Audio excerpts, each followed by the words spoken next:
மாதிரி சிஏ உங்களை தாக்கிக்கிட்டு இருக்கா? 3 கொஸ்டினை வச்சு சிஏல எப்படி மார்க் வாங்குறதுன்னு இந்த வீடியோவில் சொல்லித்தரேன். பார்க்கலாமா? ஃபர்ஸ்ட் என்ன, எங்க, எப்படி, என்ன என்ன படிக்கணும்? சிஏவை மொத்தம் 4 விதமாக பிரிக்கலாம். First banking and general awareness, 2வது இந்தியன் எக்கானமி, 3வது பிஸ்னஸ் ரிப்போர்ட்ஸ் அண்ட் ஆர்கனைசேஷன், 4வது கீ ஏரியாஸ். சில முக்கியமான விஷயங்கள். ஓகேவா? இது ஒவ்வொன்றுக்கு கீழே இருந்து தான் நமக்கு கொஸ்டின் கேட்க போறாங்க. சரி, இதெல்லாம் மெயின் டாபிக். அப்ப சப் டாபிக் என்ன பார்க்கலாமா? ஃபர்ஸ்ட் ஆர்பிஐயோட ஃபங்க்ஷன்ஸ் என்னன்னு கேட்பாங்க. சரியா? ஜென்ரலா இருக்கிறது கிடையாது. அந்த 6 monthsல என்னென்ன முக்கியமான விஷயங்கள்லாம் ஆர்பிஐ செஞ்சிருக்காங்க அப்படின்றதுல இருந்து நமக்கு கொஸ்டின் வரும். 2வது மானிட்டரி பாலிசி. சரியா? Monetary policy, repo rate, cash reserve ratio, SLR. சரியா? இதுல இருந்துலாம் கொஸ்டின்ஸ் கேட்பாங்க. ஓகேவா? ஃபர்ஸ்ட் மானிட்டரி பாலிசி என்ன பண்ணுது? இன்ஃப்ளேஷன் அண்ட் க்ரோத் அண்ட் லிக்விடிட்டியை வந்து கண்ட்ரோல் பண்ணுது. Next repo rate. சரியா? ரெப்போ ரேட்னா என்ன? எந்த ரேட்ல ஆர்பிஐ வந்து நார்மல் பேங்க்ஸுக்கு வந்து மணியை லெண்ட் பண்றாங்க அப்படின்றது. Next CRR, cash reserve ratio. சரியா? ஆர்பிஐ கிட்ட எவ்வளோ ஃபண்ட்ஸ் இருக்கு, எவ்வளோ கேஷ் வந்து வச்சிருக்காங்கன்றதுக்கான ratio. Next SLR, statutory liquidity ratio. சரியா? இது எதுக்கு அப்படின்னா இன்வெஸ்ட்மெண்ட் இன் செக்யூரிட்டிஸ்க்கு வந்து தேவைப்படுது. ஓகேவா? நெக்ஸ்ட் அடுத்து என்ன கேட்பாங்க அப்படின்னா types of banks, NBFCs, payment banks, small finance bank. இதை பற்றிலாம் நீங்கள் ஜென்ரலாக ஃபஸ்ட்டு தெரிஞ்சு வச்சுக்கணும். அப்படின்னா என்ன இப்போ சிஆர்ஆர்னா என்னன்னு தெரிஞ்சு வச்சுக்கிட்டு அதை பற்றின என்ன நியூஸ் கொடுத்துருக்காங்கன்றதை மட்டும் நம்ம தெரிஞ்சு வச்சுக்கிட்டா போதும். ஓகேவா? நெக்ஸ்ட்டு இதுல இருந்து நம்ம என்ன கத்துக்கிறோம் அப்படின்னா இதோட டைப்ஸ் என்ன, இதுலலாம் ஒவ்வொன்றுக்கும் டைப்ஸ் இருக்கு. ஓகேவா? அதோட டைப்ஸும் அதோட முக்கியமான ஃபங்க்ஷன்ஸ் மட்டும் தெரிஞ்சுக்கிட்டா போதும். அடுத்து டிஜிட்டல் பேங்கிங். சரி, இதுல இருந்து எப்பயுமே நிறைய கொஸ்டின்ஸ் வரும். இது ரொம்ப முக்கியம். ஏன்? Promoting easy and secure banking for all.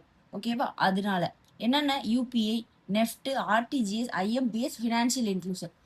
ஓகேவா? இதெல்லாம் என்ன தெரியுமா? யூபிஐனா நம்ம ஜிபே பண்றோம். நெஃப்ட்னா என்னது? 2 லட்ச ரூபாய்க்கு கீழே டிரான்சாக்ஷன் பண்றது. ஆர்டிஜிஎஸ்னா 2 லட்ச ரூபாய்க்கு மேல டிரான்சாக்ஷன் பண்றது.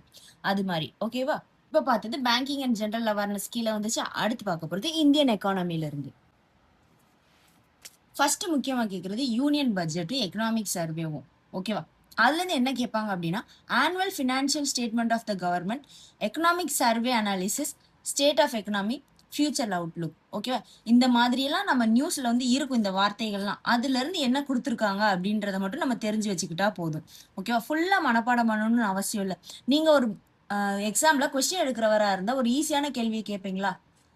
அப்ப அவங்க என்ன மைண்ட் செட்ல அந்த கொஸ்டின் எடுத்திருப்பாங்க அப்படின்றத நம்ம வந்து ஃபர்ஸ்ட் புரிஞ்சுக்கிறணும். அப்படின்னா நம்ம வந்து எதை எலிமினேட் பண்ணிட்டு எதை படிக்கணும்னு நமக்கு தெரியும். இல்லாட்டினா ஸ்கூல்ல எஸ்ஏ படிச்ச மாதிரி உட்காந்து படிச்சுட்டே தான் இருப்போம்.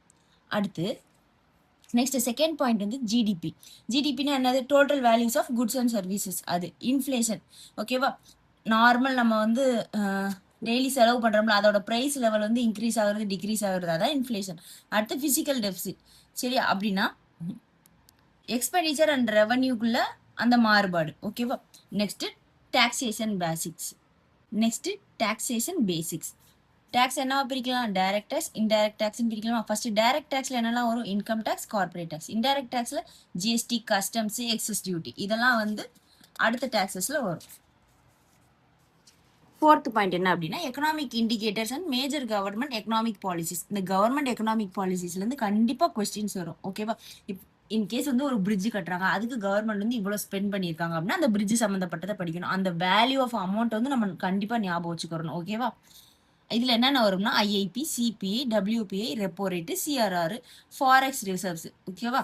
நெக்ஸ்ட் மேஜர் பாலிசிஸ்ல நான் வந்து கொஞ்சம் பாலிசிஸ் வந்து முக்கியமான பாலிசிஸ் சொல்லியிருக்கேன். இதுக்கு அடுத்து வந்துச்சு அப்படின்னா நோட் பண்ணி வச்சுக்கோங்க. Make in India, Atmanirbhar Bharat, PLI scheme, start up India, digital India, PM Gati Shakti, NBI etcetera. ஓகேவா? இதுல என்ன அப்படின்னா இந்த ஸ்கீம் என்னன்னு மட்டும் படிச்சு வச்சுக்க கூடாது. இதுல இருந்து இப்ப என்ன பண்ணிருக்காங்க, ரீசெண்டா என்ன பண்ணிருக்காங்க, எவ்வளவு அமௌண்ட் ஸ்பெண்ட் பண்ணி மக்களுக்கு நல்லது பண்ணிருக்காங்க, இல்ல இதுல இருந்து என்ன வந்து ஒண்ணு உருவாகி இருக்கு, அதெல்லாம் வந்து நம்ம படிச்சு வச்சுக்கணும். அதை யாரு பண்ணா, யார் எங்க இனிஷியேட் பண்ணா எல்லாமே தெரிஞ்சு வச்சிருக்கணும். அடுத்து நம்ம மூணாவது டாபிக் என்ன, பிசினஸ் ரிப்போர்ட்ஸ் அண்ட் ஆர்கனைசேஷன்ஸ். இதுல என்ன படிக்கணும் அப்படின்னா மேஜர் கம்பெனிஸ் அவங்களோட சிஇஓஸ் பத்தி தெரிஞ்சுக்கணும். ஃபார் எக்ஸாம்பிளுக்கு மட்டும் சொல்லியிருக்கேன், Tata, Reliance, Infosys, HDFC bank, Airtel அந்த மாதிரி. ஓகேவா. Next mergers and acquisition and joint ventures. In case நீங்க அஃபேர்ஸ்ல உள்ள படிக்கிறீங்கன்னா இது தனியாவே இந்த டாபிக் போட்டு கொடுத்துருப்பாங்க. ஓகேவா. அதெல்லாம் நம்ம வந்து இம்பார்ட்டண்டா படிச்சு வச்சுக்கணும். அடுத்து international organisations. First international organisations என்னென்னு தெரிஞ்சுக்கோங்க. அதை பத்தி ரொம்ப டீட்டெயிலா அவங்க என்ன பண்றாங்க அதெல்லாம் தேவை கிடையாது. அந்த நியூஸ்ல அவங்கள பத்தி என்ன வந்திருக்கு, இன்கேஸ் அவங்க ஹெட் குவார்ட்டர்ஸ் வந்து எதுன்னு தெரிஞ்சு வச்சுக்கோங்க. மோஸ்ட்லி கேட்க மாட்டாங்க, கேட்டா ஒரு கேள்வி வரும். ஓகேவா. இல்ல அப்படின்னா அவங்கள யாராவது சிஇஓ புதுசா வந்திருக்காங்களா, யாராவது ரிசைன் பண்ணியிருக்காங்களா, அந்த மாதிரி தான் கேட்பாங்க. ஓகேவா. Head quarters, functions, IMF, international monetary fund, world bank, WTO, Asian development bank, Asian infrastructure investment bank, international finance corporation. இதெல்லாம் வந்து கொஞ்சம் எக்ஸாம்பிளுக்கு வந்து கொடுத்துருக்கேன். இப்போ ரீசெண்டாக நியூஸ்ல இதெல்லாம் பத்தி கொடுத்துருந்தாங்க. ஸோ இதெல்லாம் வந்து நீங்க முக்கியமா படிச்சு வச்சுக்கோங்க இதை பத்தி. Next important indices and report. இதெல்லாம் வந்து ரொம்ப முக்கியம். ஓகேவா. ரிப்போர்ட்ல எல்லாமே நியூமெரிக்கல் வேல்யூஸா இருக்கும். அதுல எது இம்பார்ட்டன்ட்டோ அதை மட்டும் தான் நம்ம படிச்சு வச்சுக்கணும். ஓகேவா. Global innovation index, ease of doing business index, global risk, world happiness report, NITI ஆயோக்கு எஸ்டிஜி இந்தியா இண்டெக்ஸ். ஓகே. இது குளோபல் ரிஸ்க்ன்றது ரிப்போர்ட். ஃபோர்த்து என்ன அப்படின்னா முக்கியமான கொஞ்சம் சில விஷயங்கள், அது என்னன்னு பார்ப்போமா. First national and international events related to India. இல்லை அப்படின்னா வேர்ல்டே அதை பற்றி தான் பேசிக்கிட்டு இருக்கு அப்படின்னா அதுதான் முக்கியமான விஷயம். ஓகேவா. ஃபர்ஸ்ட் ஒரு ஃபியூ எக்ஸாம்பிள்ஸ் பார்ப்போமா. G20 summit, India middle east European economic corridor, COP28 climate conference, ISRO Chandrayaan 3 mission success. Next government schemes and initiative. சரி, என்னென்ன ஸ்கீம்ஸ் இருக்குன்னு பார்த்துக்கோங்க, அந்த ஸ்கீம்ஸ்ல இருந்து என்ன பண்ணியிருக்காங்கன்னு பார்த்துக்கோங்க, அதே மாதிரி தான் என்ன ஸ்பெண்ட் பண்ணியிருக்காங்கன்னு பார்த்துக்கோங்க. ஓகேவா. அதுல இருந்து இன்கேஸ் கேர்ள்ஸுக்கு எஜுகேஷனுக்கு ஸ்பெண்ட் பண்ணியிருந்தாங்க, இல்லை இந்தியாவிலே ஃபர்ஸ்ட் டைம் பண்ணியிருக்காங்க அப்படின்றதுலாம் ரொம்ப முக்கியமானது, அதெல்லாம் கேட்பாங்க. Recent launches flagship programmes. Okay. இப்போ ரீசெண்ட்ல வந்து சில ஸ்கீம்ஸ் மட்டும் பத்தி இப்போ வந்து இது இன்ட்ரடியூஸ் பண்ணது கிடையாது. இப்போ நியூஸ்ல இது வந்தது. PM Jan Dhan Yojana, PM Ayushman Bharat, PM SVANidhi Yojana, Swachh Bharat mission, Beti Bachao பேட்டி படோ. இது நான் கரெக்டா ரீட் பண்ணான்னு தெரியல. ஓகேவா. Next appointments and resignation, international organisation, committees, banks etcetera அதோடது. ஓகேவா.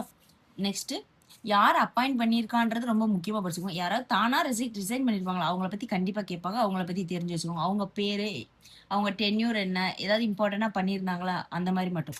Next awards, ranking, summits, reports, important days and theme.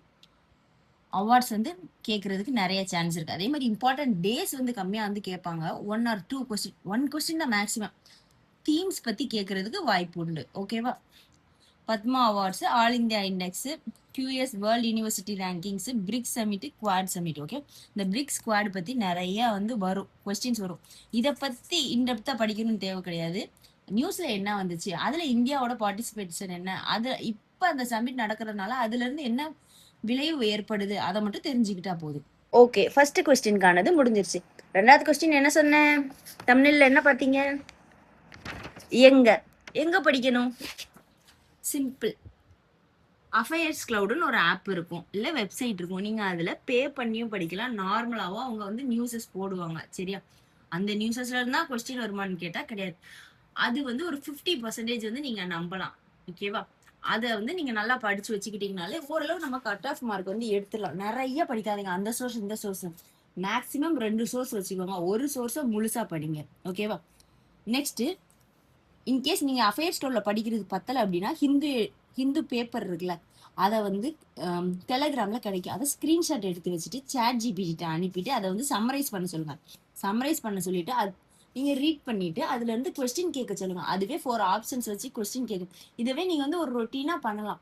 இதுக்கு தனியாக டைம் ஸ்பெண்ட் பண்ணி பண்ணணுன்றத காட்டிலும் நீங்கள் ட்ராவல் பண்ணுறப்ப இல்லை பிரேக்கில் அந்த மாதிரி பண்ணீங்க அப்படின்னா நல்லா இன்ட்ரெஸ்டிங்காக இருக்குல்ல. போர் அடிக்கிறப்ப இந்த மாதிரி யாராவது நம்மளை கொஸ்டின் கேட்டு கேம் மாதிரி சொல்லுங்கள். அதை இப்போ எனக்கு ஒரு 20 கொஸ்டின் கேளு, கடைசியில் எனக்கு மார்க் என்னன்னு சொல்லு அப்படின்னா நல்லா இன்ட்ரெஸ்டிங்காக இருக்கும். ஓகேவா. நீங்கள் வந்து எழுதி படிக்கிறத காட்டிலும் மோஸ்ட்லி ChatGPT கொடுத்து சம்மரைஸ் பண்ண சொல்லிட்டு அதை PDF-ஆவே அது பண்ணி தரும். அது மாதிரி பண்ணி வச்சுக்கோங்க. ஓகேவா. சரி, அடுத்து 3வது கொஸ்டின் என்ன, எப்படிப்பா படிக்கிறது. சும்மா எடுத்தோ ரீட் பண்ணோம் எனக்கு எக்ஸாம்ல ஞாபகம் இருக்குமா அப்படின்னு கேட்டால் கிடையவே கிடையாது. இது வந்து ஒரு ப்ராசஸ். ஃபர்ஸ்ட் எப்படி அப்படின்னா ஸ்மார்ட்டா இருக்கணும். ஓகேவா?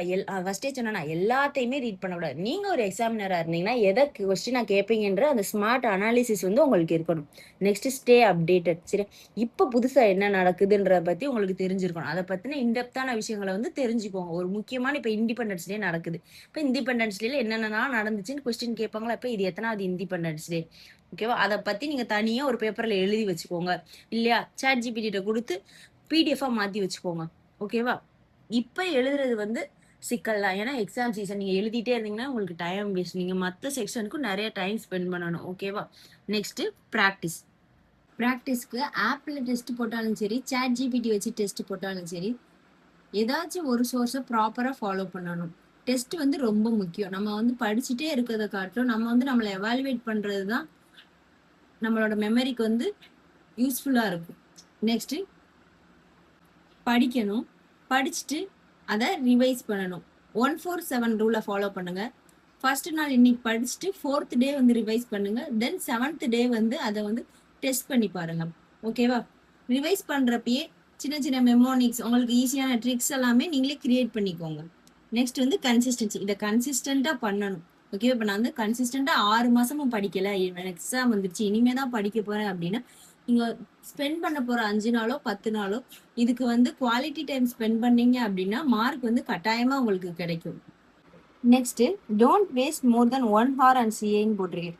1 to 2 hours மட்டும் ஸ்பெண்ட் பண்ணுங்க டெய்லி. ஓகேவா? இப்போ எக்ஸாம் சீசன்ல ப்ரிலிம்ஸ் வரும், மெயின்ஸ் வருது. ஸோ ப்ரிலிம்ஸ்க்கும் ஈக்குவல் இம்பார்ட்டன்ஸ் கொடுக்கணும், மெயின்ஸ்க்கும் கொடுக்கணும். நான் வந்து கரண்ட் அஃபேர்ஸுக்கே ரொம்ப டைம் ஸ்பெண்ட் பண்ணோம் அப்படின்னா நமக்கு வந்து அரித்மெட்டிக்லையும் ரீசனிங்லையும் ஃப்ளோ வந்து மிஸ் ஆகிறதுக்கான சான்ஸ் இருக்குது, ஸ்பீடு கம்மியாகிறதுக்கான சான்ஸும் இருக்குது.